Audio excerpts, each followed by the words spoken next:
যে মানুষটা রাত জাগা শিখিয়েছে সে মানুষটা এখন ঠিকই ঘুমায়, কিন্তু আমি এখন আর ঘুমাতে পারি না।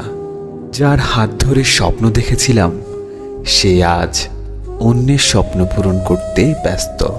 চাইলেই যদি খুব সহজে কষ্ট ভোলা যেত তাহলে বোধহয় আমার জীবনটা আজ এত এলোমেলো হতো না।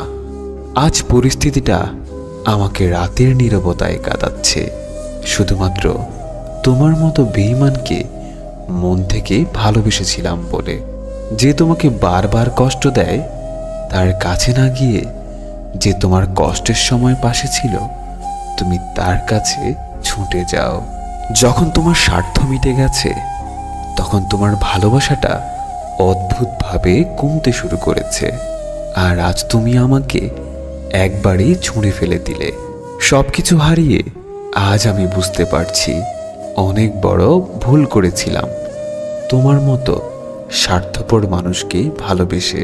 তোমার প্রয়োজন মিটে গেছে, তাই আজ তুমি আর আমার নেই।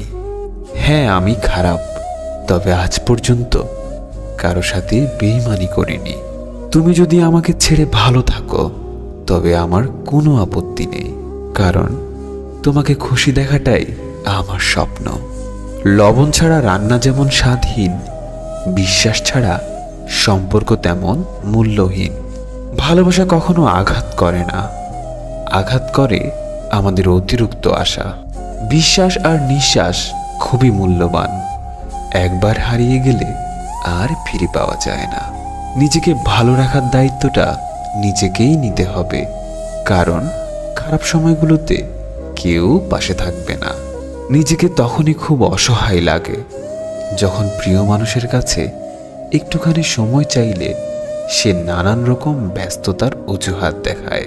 মেসেজ দেখেও রিপ্লাই না দেওয়াটা হলো অবহেলা, আর মেসেজ করে রিপ্লাই না পেয়ে বারবার মেসেজ বক্স চেক করাটা হলোই ভালোবাসা। সেই মানুষগুলো আমাদের খুব বেশি অবহেলা করে যাদেরকে আমরা খুব ভালোবাসি। কাউকে অতিরিক্ত ভালোবাসা অনেক বড় অপরাধ, আর এই শাস্তি হলো শুধু কষ্ট আর অবহেলা।